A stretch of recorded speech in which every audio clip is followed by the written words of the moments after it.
I'm going to ask you to say, how's it going, eh, to the camera. Okay. How's it going? Good day. Welcome to Great White Retro. I'm Gord Fessick. This is John and Vonnie Zychowicz. What's going, hey? This is John and Vonnie Zychowicz. How you doing, hey? Our topic today is a Commodore lot. We've got two Commodore 64s, a very unusual one. We've got an original monitor. We've got some original disk drives and software. And we're going to see the history of this rather interesting computer case that we've got. Let's get her done.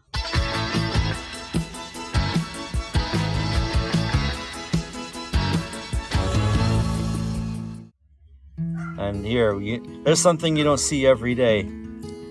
Made in USA. Yeah. And then we got this guy. I mean, on the surface, it looks like a Commodore 64C almost, except this is not the case style of a Commodore 64C. And I don't know where it's made, but this says produced in South Australia, micro accessories. A couple of Commodore disk drives. I'm assuming that the white one is meant for this guy. Yes. Right? Yes. So I'm gonna talk about where this thing came from, because I did a little bit of research last night. An interesting story, right? We've got an original, what looks like an original 1702 monitor. These are pretty good. Well, the monitor and the keyboard there and the printer and the bottom drive came from my dad. Okay. He bought them for us For Christmas kids. gift. We had it for when we moved. We had it in Marion, and then we had to move That's where we got one. to Elkhart Lake. From Elkhart Lake, we moved to St. Anne's, and that's off from Which is by Keogh. Yeah, and that was set in the bedroom. I would go in the magazine, and it would take me 2 days to type long One of those instructions. Yeah, those A, B, C, and D, and that. I go, and if you didn't do it right, you had to go back and redo it. And I go, but I got it finally working. I went through that phase too. The Compute's Gazette magazines, where they were. Yes. And it was the Commodore 64 magazine. Where did the funny 64C wannabe come from? That came from, my mom had it, but she got it from a guy that she took care of. And he gave it to my mom to see if he could get it working. Well, then I was in there futzing around with it. We got to do with but it was more frustrating than our Commodore. Oh boy, yeah. Well, let's see what we can do with it. It's an interesting history about the case. I wonder if the original case was dropped or cracked or something. Yeah. No, that's the way it came. Well, that's the way it came. The way it came. You don't know what happened. Did you get it before that. used then? Yes. Okay. And he couldn't get it going either, so he gave it to my mom. So we're sitting there. I was futzing around. I got it going on, and I go, "Oh, Mom, we're getting something." That's gonna be interesting. A challenge.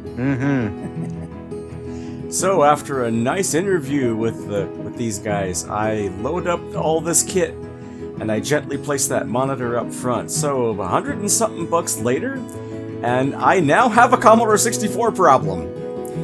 Oops. Not bad. Let's take a look at this. And here it all is. Nice little collection from Tigerton here in questionable condition, including this really strange machine that I'm pretty sure I've never seen before. We've got a lot to unpack, so let's get started. A key broke in the meantime since I got it here. I'll have to try to fix that. Broken key stock is still in there.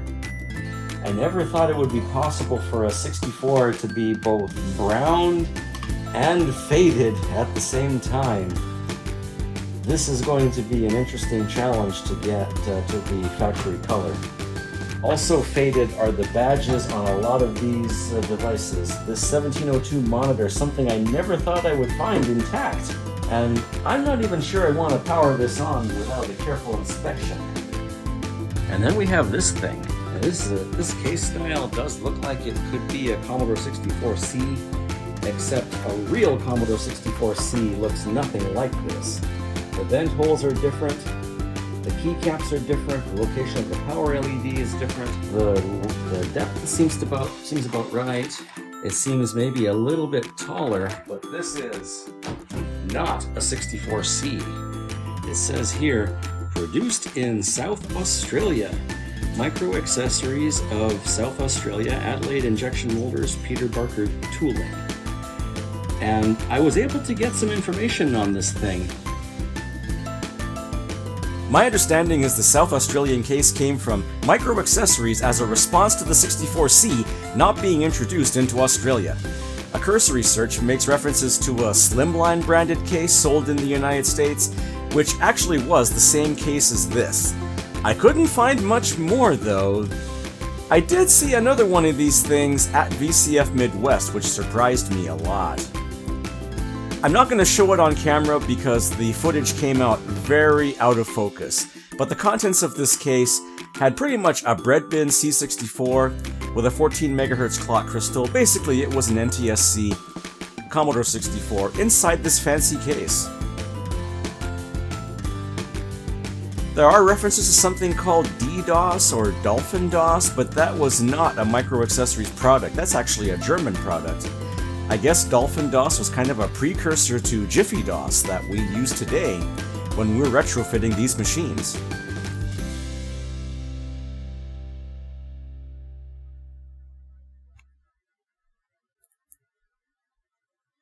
Let's start our evaluation.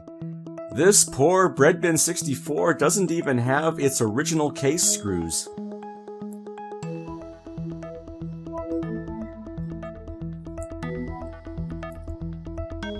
Those case screws did give me some trouble there.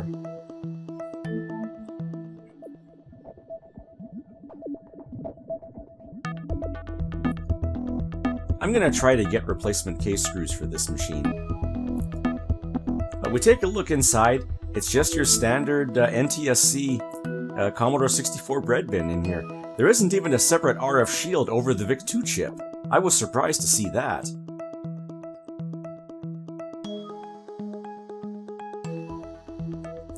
The underside RF shield looks like it's in pretty good shape. I could just polish that with a cloth or maybe some steel wool to clean that up. Not nearly the rust bucket that my C16 was.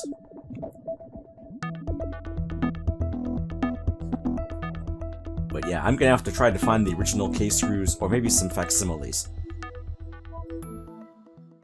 Take a good look at the rust that's been shed from these systems so far. Because I have a feeling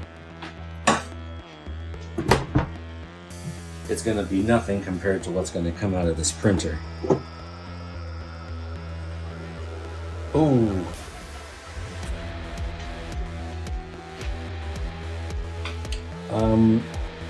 Okay, you know, there's no saving this.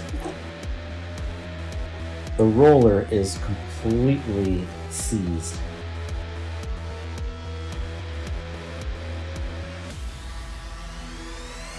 I give this thing a good shake and a tap on the floor, and that's just the beginning of the rust that fell out of here. This printer is in awful shape. I'm pretty sure that all of the motors in here are all rusted and seized up. I'm not sure that this thing is savable. Maybe I can save the case if I'm lucky. Anybody out there want the case for an MPS 802 printer? I can help you out.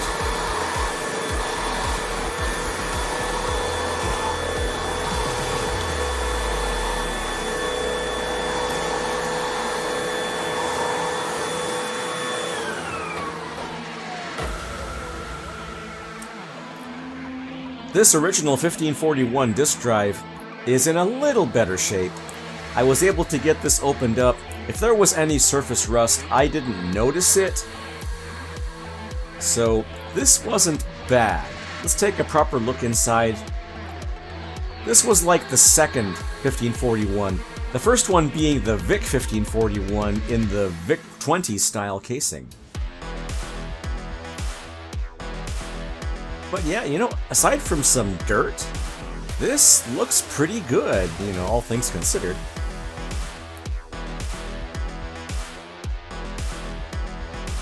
We get the main board out of there, and we do see a little bit of surface corrosion, but it's not awful. I can probably ignore most of that. The drive head motor seems okay. I'll bet the disc spinner is also not bad either. But for right now, I'm just going to put this back together. We'll do a proper clean and test in a future episode.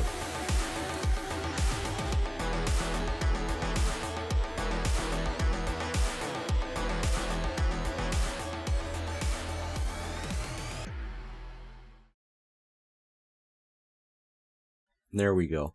I'm going to have to order replacement badges for this. I'll probably get the same place I got the C16 badge from, and then these will look a lot better. Now, the 1541C is a different matter entirely. One of the 4 case screws was corroded beyond being able to remove it from the case. I only managed to get 3 of them, but that one corn one was just stuck, and I ended up stripping the head on it. So I couldn't do much more except crack the post that it was fastened into. But there we go. There's the post. It's not awful. I can put this back together without anyone noticing that's a problem. But even then, I wonder if it's even worth the effort. Let's get that main board out of there, and ew, look at all the surface rust. I mean, the drive head motor seems okay, but I wonder if the spinner's even working right.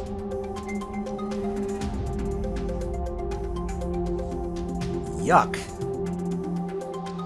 But yeah, these are not in the best of shape. Yeah, let's just put this thing back together and set it aside. We're not powering this thing up until we can give this a proper clean. Maybe I can interchange some components between these 2 drives. They do appear to be identical on the inside.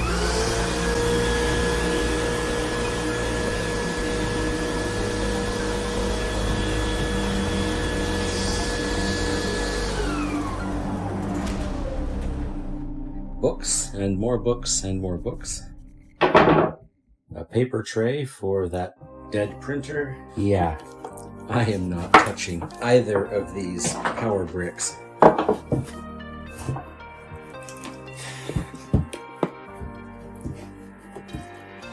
Yeah, not no way, not no how. An actual LCA cable.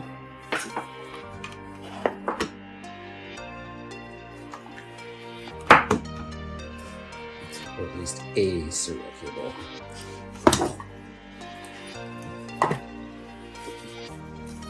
Slick stick.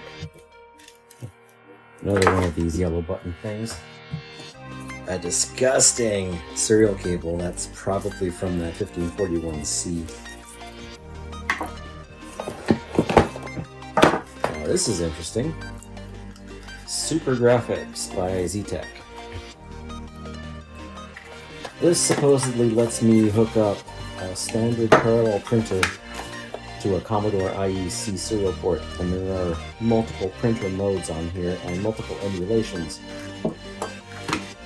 I'm pretty sure this IEC cable is dead. Not to mention, so is that one. Standard power cable. Strangely enough, a third Commodore power supply. And one of these coaxial antenna cables. When I saw that VIC-20 manual in this box, I could have figured that there would be a third computer somewhere. There probably is. Look at my hands. These cables are disgusting. All this gets put away. We'll see about cleaning these up in future episodes. In the meantime, let's test out some of our machines. I've got my Commodore 64C here, and I picked up an honest-to-goodness new brick at VCF. I'll see if I can provide the vendor information in the video description. Let's fire this guy up. Last I checked it was working, and it appears to be working just fine still. Next, let's try out the bread bin. See if we can get this guy going. At first I had no LED, but I think that's because I didn't fully insert the power cable. Let's check that again. Alright, let's get the light. Okay, now we got the power LED, but we just get a blue background screen. It's stuck on the light blue background. Next comes the Aussie Hybrid.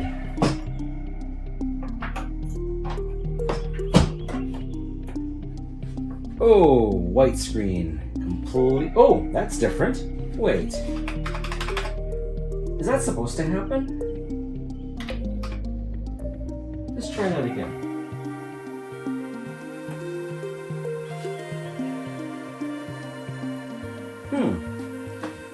Now this is interesting up here. It says only 30K free. And I believe this was the one that had some of the RAM swapped out of it. So we've got some bad RAM in here. But at least it actually starts. Let's check the keyboard out. Wait, isn't that supposed to be black?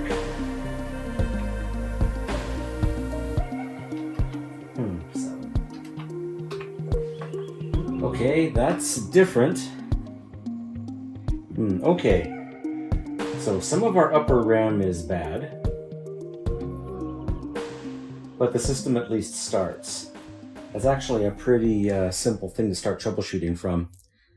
We've got a more interesting problem though. We've got that 1702 monitor sitting there. It's the only thing I haven't taken apart to inspect. That might be why I had better luck with it. Oh, we have a power light.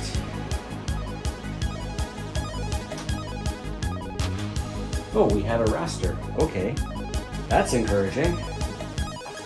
Let's see if this disgusting LCA cable even works. Let's expose the controls if we need to. I heard sound coming in there.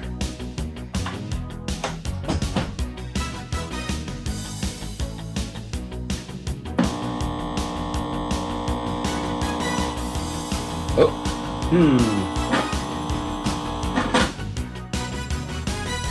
That's not the same picture we had earlier.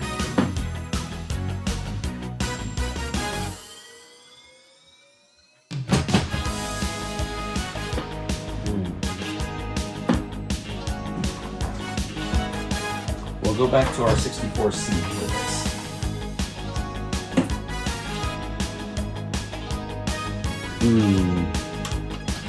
There we go. That's not bad, all things considered. Could be a lot worse. Well, that's spot of luck. We've got two Commodore 64s. One of them appears to be completely dead. One of them appears to sort of work, but it's in this funny case.